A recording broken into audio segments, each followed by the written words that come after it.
Thank you for joining us. This is TVC News at 1. The Inspector General of Police, Kayode Egbetokun, has reinforced the ban on the use of point-of-sale machines within police facilities nationwide. IGP Egbetokun says this became necessary as a result of increased public outcry over alleged illicit activities involving POS machine operators and certain police officers. In a statement by the Force Public Relations Officer, IGP Olumuyiwa Adejobi, the IGP has warned that any police officer or POS operator found contravening the ban will face appropriate disciplinary actions. According to the statement, the ban is also aimed at safeguarding the integrity and security of police operations while curbing corrupt practices and maintaining discipline within the force. Now let's get more perspective to this. I'm being joined by human rights lawyer Malachi Ugumadu. Glad to have you join us on the news at 1. Thank you for having me. Good afternoon, viewers. Good afternoon. I understand that this is a commendable move. It is a good step in the right direction. But how effective this will be in forestalling corrupt practices within the police force is yet to be seen. We are talking about the fact that this tends to fall more on the location side than the act itself. What's your stance on this? Well, commendable as it is also regrettable that we sank to this level. And it actually smacks of a very sad commentary in the policing effort, albeit security enforcement system of this country.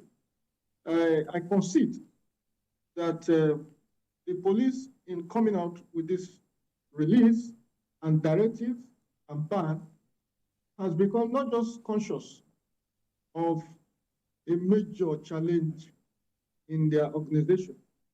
They appear to now be serious in doing something about it. If you read the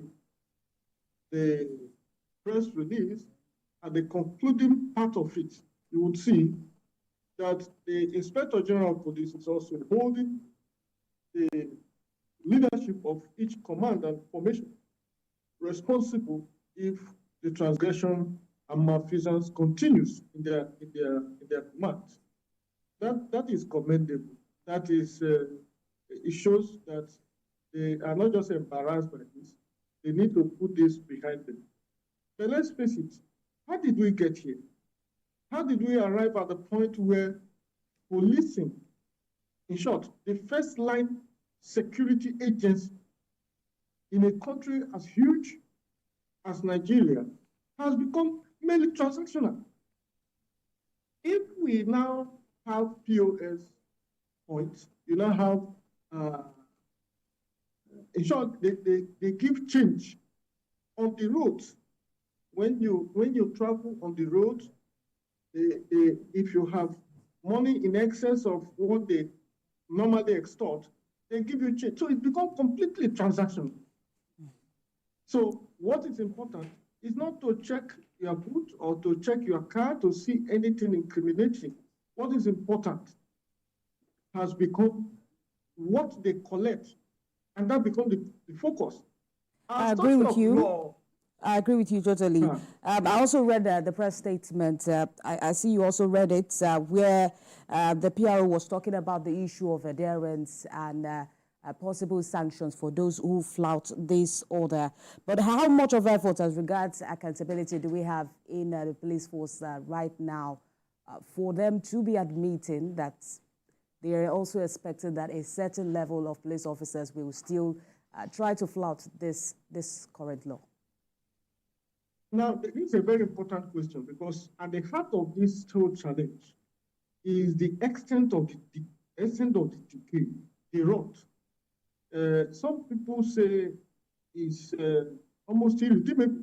In short, I have been in a program in which a colleague of mine, a senior lawyer, advocated that the entire police force should be scrapped and then reconstituted with persons who, with a fresh set of cadets who will be properly orientated to do the business of police, that this one appears to be irredeemable. That may be an extreme position to take, but there is a whole lot of sense in it. In short, the reason I consider your statement very much on point is that if you encounter the rank and file of police officers on the street, on our roads,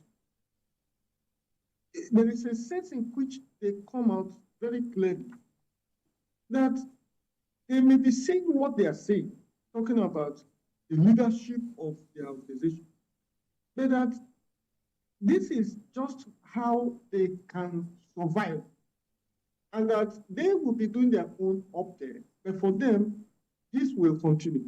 Now, if you just oppose that with the number of reforms and bans,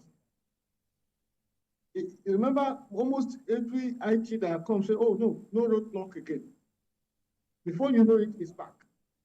If you reconcile that with the number of reforms that has come up in the police institution and have repeatedly, they've all ended in failure, you will agree with me that a lot more need to be done other than these policy decisions and policy directions.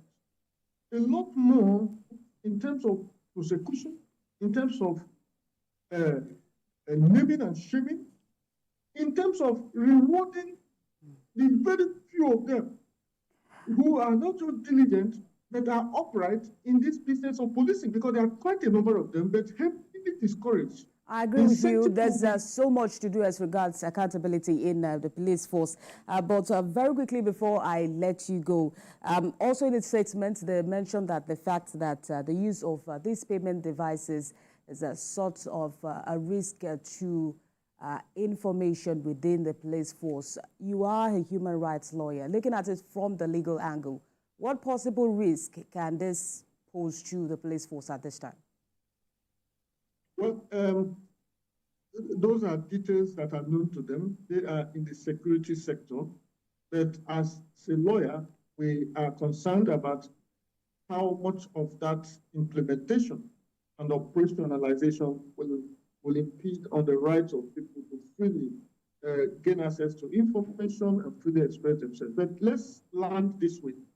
Section 2, subsection C of the Nigerian Police Establishment Act 2020 makes it abundantly clear that in its objective, that the Nigerian police has a renewed mandate to take steps with a view to redeeming the image and integrity of the police.